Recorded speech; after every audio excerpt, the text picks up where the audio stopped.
बिहार के कैबिनेट मंत्री तेज प्रताप यादव के साथ वाराणसी में हुई घटना पर एक ओर लोग जहां शर्मिंदगी महसूस कर रहे हैं, वहीं सिगरा स्थित एक होटल के मैनेजर ने तेज प्रताप यादव पर गंभीर आरोप लगाए हैं। होटल के मैनेजर संदीप पालित ने बताया कि तेज प्रताप यादव की ओर से केवल एक कमरे की बुकिंग की गई थी, जबकि दूसरे कमरे में उनके सिक्योरिटी गार्ड और अन्य लोग मौजूद थे। उन लोगों ने कमरा एक दिन के लिए बुक किया था। उनका रूम नंबर 206 था और उनके गार्ड्स का रूम नंबर 205 था। तेज प्रताप यादव ने कहा कि 206 नंबर खाली किया गया, जबकि 206 में अभी भी उनका सामान पड़ा हुआ है। वे कार्ड भी लेकर गए हैं और पेमेंट भी नहीं किए हैं। मैनेजर ने आगे बताया कि 205 नंबर कमरा खाली कराते वक्त उनके बुकर से उनकी बात कराई गई। बात कराने के बाद उनका सामान निकालकर रिसेप्शन के पास रखा गया। उन लोगों ने अपने प्रोटोकॉल के हिसाब से उसका वीडियो भी रिकॉर्ड किया। उनकी बुकिंग केवल एक दिन के लिए हुई थी, बावजूद इसके उन्होंने आरोप लगाए हैं। उन्होंने पहले ही बता दिया था कि होटल के पास केवल 6 अप्रैल के लिए जगह है, 7 तारीख के लिए किसी और की बुकिंग है। पहले तेज प्रताप यादव ने एक दिन के लिए बुकिंग किया और फिर अचानक बोलने लगे कि उन्हें दूसरे दिन के लिए भी चाहिए। ग्रुप डिस्कशन के बाद तेज प्रताप यादव का सामान निकालकर हॉल में शिफ्ट किया गया। तेज प्रताप यादव ने आरोप लगाया है कि उनका रूम खोला गया है, जबकि उनका रूम खोला ही नहीं गया। सर, आपका नाम परिचय? सर, मैं संदीप पालित, इस होटल का जनरल मैनेजर हूँ। सर, कल रात में क्या मामला हुआ था तेज प्रताप वाला? सर, कल अचानक वो रात में आ गए और उनको, जबकि उनके बुकर के थ्रू क्लियर सारा चीज़ था कि उनको एक रूम खाली करना था, तो बोल रहे हैं दूसरा ही मुकदमा, वो बोल रहे हैं कि उनका रूम 206 था, उनके सबऑर्डिनेट्स, उनके गनर्स के रूम 205 थे। वो बोल रहे हैं 206 को खाली किया गया। इस बार भी उन्होंने 206 अभी भी मेरे पास लगा हुआ है, उनका सामान जो भी होगा उसके अंदर वो अभी भी है।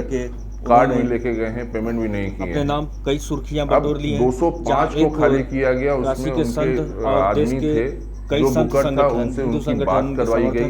बात करवाने के बाद उनका लगेज वहां से निकाल के नीचे रिसेप्शन के पास रखा गया।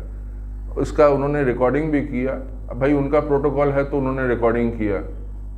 किसके द्वारा बुकिंग था, कौन आके रुका था यहाँ? सर, इसमें तेज प्रताप जी आके रुके थे, साथ में उनके बहुत सारे गनर्स और टीम मेंबर्स थे। ये तेज प्रताप कौन, बिहार वाले कौन? ये लालू प्रसाद यादव के शायद बड़े बेटे हैं। ये आगे रुके थे जी। बुकिंग कितने दिन की थी आपकी? बुकिंग तो एक ही दिन की थी, सिर्फ 6 की। 7 तारीख को तो मेरे पास कोई रूम ही नहीं लगा हुआ था, जिस कारण से 7 का कोई बुकिंग ही नहीं था मेरे पास। उनको पहले ही बता दिया गया था कि सर हमारे पास सिर्फ 6 तारीख के लिए रूम है, 7 तारीख को आपको खाली करना होगा। और ये जो बुकिंग किया गया था, ये मुन्ना जी कोई हैं, उनके थ्रू बुकिंग हुई थी। और उन्होंने बुकिंग करते समय हमने बोला था हमारे पास 7-8 में ग्रुप है, पूरा बनारस सोल्ड आउट है, हमारे पास ग्रुप भी है जो पर्यटन के लिए आए हुए हैं। उनका पिछले 2 महीने से बुकिंग भी थी, तो उसके लिए भी वो बोले कि ठीक है, हम पहले एक ही दिन के लिए लेते हैं। उसके बाद अचानक वो बोल रहे हैं कि नहीं, मुझे दूसरा दिन के लिए भी चाहिए। तो हमने बोला कि सर देखिए, ऐसा है कि दूसरा दिन के लिए जब तक हम ग्रुप लीडर से बात नहीं करते हैं या कोई रूम रिलीज नहीं होता, हम आपको कुछ वर्ड्स नहीं दे रहे, कोशिश कर सकते हैं आपके लिए। तो हमने कोशिश किया, ग्रुप लीडर को हाथ पैर जोड़े, तो उनको उनका रूम खाली करके उनको हम हॉल में शिफ्ट किए हैं कल रात के लिए। और बाकी जो रूम्स थे वो सारा रूम्स उनको दिया गया। तेज प्रताप जी का रूम अभी भी रखा हुआ 206। कल रात में जब तेज प्रताप जी तो क्या हुआ कल? वो और उनके टीम मेंबर पूरे भड़के हुए थे। उनका कहना यह है कि उनका रूम खुला है, जबकि उनका रूम तो खुला ही नहीं है। उनका रूम तो आज भी रखा हुआ वैसे ही, खाली 205 खुला है। 205 में से उनके जो अटेंडेंट थे, अटेंडेंट के सामने अटेंडेंट को बात करवाया गया, जो भी बुकर थे उनके हामी पे उनका लगेज निकाल के रखा गया। जब कोई कस्टमर आता है तो अपना आईडी प्रूफ देता है, ये सब आपको मिला है? कुछ नहीं सर, हमें पहले तो ये बोले कि हम रात को 1:30 बजे आए, हम सुबह दे देंगे। फिर सुबह के बाद ये हुआ कि हम कुछ देर में देते हैं। उनके जो भी प्रोटोकॉल्स थे वो ना कोई आईडी दिए, ना उनके कोई मेंबर्स जो थे उन्होंने कोई आईडी दिया। और हमें हमेशा टरकाते ही गए कि हम आधी घंटा में आ रहे हैं, 1 घंटे में आ रहे हैं, कभी 1 घंटे में आ रहे हैं, कभी कुछ देर में आ रहे हैं, 5 मिनट में आ रहे हैं। ये 1:30 बजे से रात को 11:30 बजे तक चला। जब मेरे पास ग्रुप 8 बजे आ गया, हम तो 3 घंटा उसको तो किसी तरह से टहलाए, इधर उधर करके खाना उन्हें खिलाया। लेकिन जब मेरे पास कोई ऑप्शन नहीं रहा तब हम 205 में गए थे। 205 में उनके जो अटेंडेंट थे, अटेंडेंट को बात करवाया उनके बुकर से, और फिर 205 का खाली किया गया, 206 नहीं खाली किया। और उनके काफ़ी सारे फूड बिल्स हैं, रूम बिल्स हैं, वो भी कुछ सेटल नहीं है अभी तक। कोई पेमेंट नहीं मिला? कोई पेमेंट नहीं हुआ सर। तो ऐसे में आप लोग क्या करेंगे अब? सर ऐसे में तो पहले तो प्रशासन के थ्रू प्रशासन को बुला के उनका रूम वगैरह रिलीज करवाएंगे, उसके बाद ही कुछ कर पाएंगे। अभी तक रूम उनका ब्लॉक अभी तक ब्लॉक है सर। तो प्रशासन से कोई बात हुई पुलिस से? हाँ, उनको बोला है कि आइए, आप आपके सामने खोलेंगे। हम तो किसी का गेस्ट का सामान डायरेक्टली नहीं खोल सकते हैं। जब उसमें गेस्ट नहीं है तो जब तक हम या तो उनको इन्फॉर्म कैसे करेंगे? उनका ना कोई आईडी है, ना कुछ नंबर है।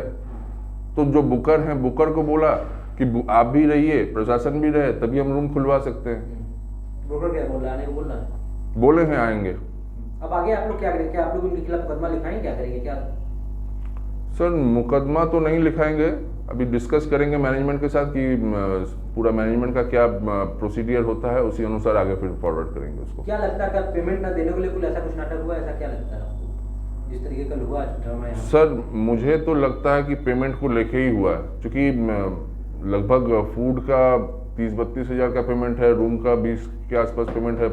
वो पेमेंट के लिए ही मुझे लगता है जो ये हुआ। नहीं तो सर पेमेंट मिनिस्टर को नहीं करना है सर, पेमेंट उसके प्रोटोकॉल्स को करना है। हो सकता है ये उसी तहत कुछ हुआ हो, या एग्जैक्टली क्या मैटर है वो जब तक ईगो में क्यों लिए हैं, जबकि मैंने उनका रूम तो डिस्टर्ब किया ही नहीं है।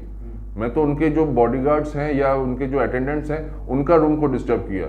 सर्विस में किसी तरह दिक्कत उनको नहीं हुई थी? नहीं, इस तरह का तो कोई फीडबैक मेरे पास नहीं है सर। देखिए, अभी जानकारी करने पे ज्ञात हुआ है कि थाना सिगरा क्षेत्र में एक नया होटल है जो अभी कुछ महीने पहले खुला है। इसके एरिया उनके एक तेज प्रताप के करीबी व्यक्ति के द्वारा 6 तारीख के लिए 1 दिन के लिए होटल बुक कराया गया था, और होटल मालिक को ये भी नहीं पता था कि जो आदमी है ये कौन है, मंत्री हैं या क्या है, कहाँ के हैं।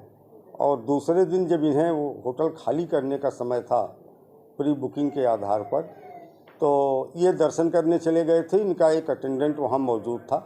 होटल वालों ने बहुत देर तक प्रतीक्षा की। इसके बाद इनका सामान रिसेप्शन पे ला के रख दिया।